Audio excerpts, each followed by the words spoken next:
October 7-ന് ഇസ്രയേലിൽ Hamas നടത്തിയ പ്രത്യാക്രമണത്തിൽ താനടക്കം എല്ലാവരും ഉത്തരവാദികളെന്ന് ഇസ്രയേൽ പ്രധാനമന്ത്രി ബെഞ്ചമിൻ നെതന്യാഹു പറയുന്നു. ഇതാദ്യമായാണ് നെതന്യാഹു ഹമാസിൻ്റെ ഒക്ടോബർ 7-ലെ പ്രത്യാക്രമണത്തിൽ ഉത്തരവാദിത്വം ഏറ്റെടുക്കാൻ തയ്യാറായി രംഗത്ത് വരുന്നത്. ആക്രമണം തൻ്റെ ഗവൺമെൻറ്റിന് മുൻകൂട്ടി കാണാനോ അത് തടയാനോ കഴിഞ്ഞില്ല എന്ന് നെതന്യാഹു ടെലിവിഷൻ സൈക്കോളജിസ്റ്റ് ഡോക്ടർ ഫിൽ മാർക്കോയുടെ യൂട്യൂബ് ചാനലിൽ പറയുകയും ചെയ്തു. ഈ വിഷയത്തെക്കുറിച്ച് സമഗ്രമായ വിശദീകരണം ഞങ്ങൾ നൽകും.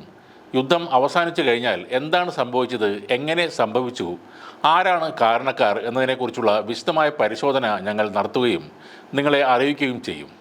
പക്ഷേ ഇപ്പോഴത്തെ ഞങ്ങളുടെ ലക്ഷ്യം എന്നത് യുദ്ധത്തിൽ പൂർണ്ണമായും വിജയിക്കുക എന്നതാണ്. ഒക്ടോബർ 7 എങ്ങനെ സംഭവിച്ചു എന്നതിന് വിശദീകരണം ആവശ്യപ്പെടുന്ന ഒരുപാട് ആളുകളുണ്ട്. പല വിശദീകരണങ്ങൾ ഞങ്ങൾക്ക് ലഭിക്കുകയും ചെയ്തു. സൈന്യത്തിൻ്റെ പക്ഷത്തു നിന്നും രാഷ്ട്രീയ പക്ഷത്തു നിന്നും വിശദീകരണങ്ങൾ ലഭിച്ചു കഴിഞ്ഞു. നിങ്ങളുടെ കാഴ്ചപ്പാടിലുള്ള ഒരു വിശദീകരണം ഈ വിഷയത്തിൽ നൽകാനുണ്ടോ എന്ന് ഡോക്ടർ ഫില്ലിൻ്റെ ചോദ്യത്തിന് മറുപടി നൽകുകയായിരുന്നു ബെഞ്ചമിൻ നെതന്യാഹു. സൈനികമോ രാഷ്ട്രീയമോ ആയ പരാജയങ്ങൾ ഉണ്ടായിട്ടുണ്ടോ എന്ന ചോദ്യത്തിന് പരാജയങ്ങൾ ഉണ്ടായിരുന്നു എന്ന് നെതന്യാഹു പ്രതികരിച്ചു. ജനങ്ങളെ സംരക്ഷിക്കുക എന്നതാണ് സർക്കാരിൻ്റെ പ്രഥമ ഉത്തരവാദിത്വം. അതാണ് സർക്കാരിൻ്റെ ആത്യന്തികമായ ഉത്തരവാദിത്വം. എന്നാൽ ഇവിടെ ജനങ്ങൾ സംരക്ഷിക്കപ്പെട്ടില്ല, അത് ഞങ്ങൾ സമ്മതിക്കുന്നു എന്നും നെതന്യാഹു ഏറ്റുപറഞ്ഞു. തൻ്റെ ജനങ്ങളുടെ സംരക്ഷണത്തിനായി ഗാസയുടെ പൂർണ്ണ നിയന്ത്രണം കൈപ്പിടിയിൽ ഒതുക്കുമെന്നും ശത്രുക്കളെ ഉന്മൂലനം ചെയ്യുമെന്നും അദ്ദേഹം പറയുന്നു.